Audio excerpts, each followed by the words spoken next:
So today's a interesting day for me. Today is my fantasy football draft, which some people might think that's kind of silly. Some people might not really know what that is, but I say it's an interesting day for me because I've been playing fantasy football for 15 years now, I think, with pretty much the same group of friends from high school.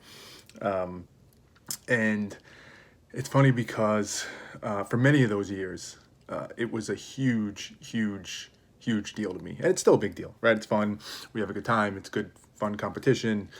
All the things that you would expect. But it's an interesting thing to look at through the lens of what we talk about in these videos with thinking better and kind of how our emotions and our identity get tied into things. Because when I first started playing 15 years ago, I've always loved sports, huge football fan, competitive by nature, and I didn't recognize it at the time, although it's pretty obvious.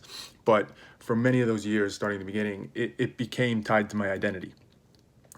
Me being good at fantasy football was exponentially more important than it should have been on paper, right? If I just looked at it through a purely logical perspective, it's kind of randomly picking certain guys, and there's a lot of chance and luck involved, and it's all in good fun. But that's not how I treated it. I treated it as if it was, the be all end all.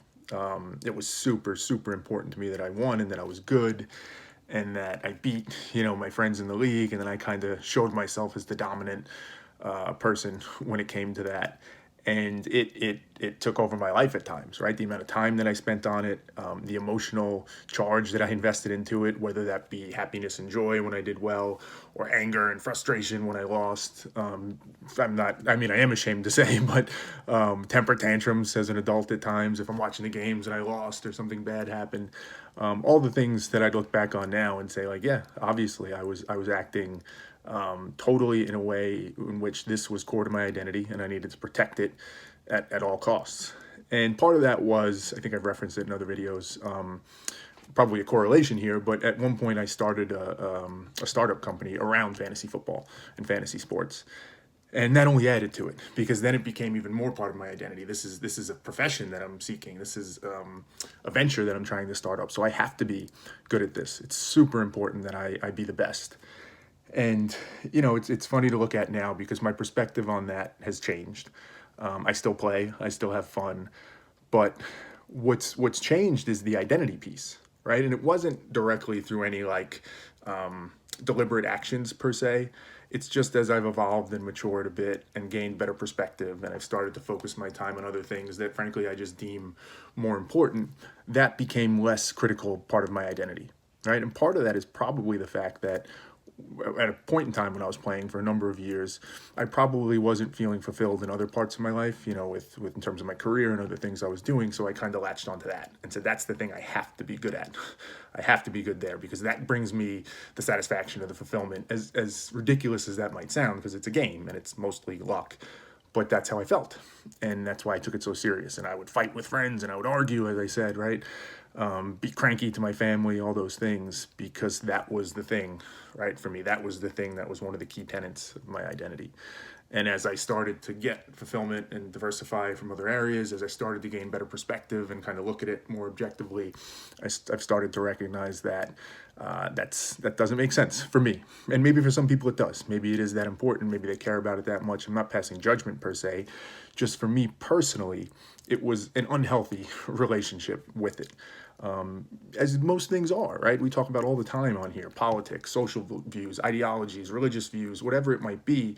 When that becomes core to your identity, like fantasy football was for me, where it becomes unhealthy, where it becomes a state where your everyday life rides in the balance on it, the ups, the downs, the highs, the lows, how you're interacting with friends, family, coworkers, where everything becomes tied to that in some way. And if you feel good about that, things are good. If you feel bad about that, things are bad. And if it feels attacked in some way, you attack back. When you get in that position, my view is, you're not in a healthy relationship with that. And things shouldn't be that core to your identity. And again, just my view, we're always going to have certain things that are core to our identity. For example, if I say being a dad is core to my identity, there's probably still some risk in that, right? I still want to be objective. I want to question. But if you have to pick something, probably not the worst thing in the world to say, hey, being a good dad is super important to me. It's probably a net positive, you might say. But so many things like fantasy sports, like political views, like whatever it is, become a net negative. The fact that that's tied to our identity, it's an anchor, right? It drags us down. It doesn't help things. And I guess the last thing I'll say on it is, looking back on it now, it's interesting to think that at the time, I certainly recognize to an extent, like this isn't necessarily healthy. Like I'm too emotionally charged and invested into this. It's not a natural thing, right? This isn't the way I should be responding to a game. But much like the case we talk about today, I wasn't able to easily pull myself out of that. Logic, rationale, rational thought, all those things weren't just able to click and say, like, oh, obviously I see this doesn't make sense. I'll stop doing it. You're too wrapped up in it. It's too, it's like a knot that's all intertwined, and you have to kind of pull it apart, and it takes time. And it takes time. It's not just the flip of a switch. And even when I'd notice, a day or a week later after the season ended, and I would say, hey, that wasn't, most days of the football season, I was probably a worse person than I wanted to be because of fantasy football. Still wasn't enough, right? I've talked in recent videos, 2+2=5. That's what it was for me with fantasy football. I understood conceptually 2+2=4, but in the moment it was 5 every time. So again, I highlight that as just because today's the day of the fantasy draft. A little bit of a lighter topic, but it's one of those instances that allows me to get perspective on thinking through an issue like an identity issue and how it can impact us.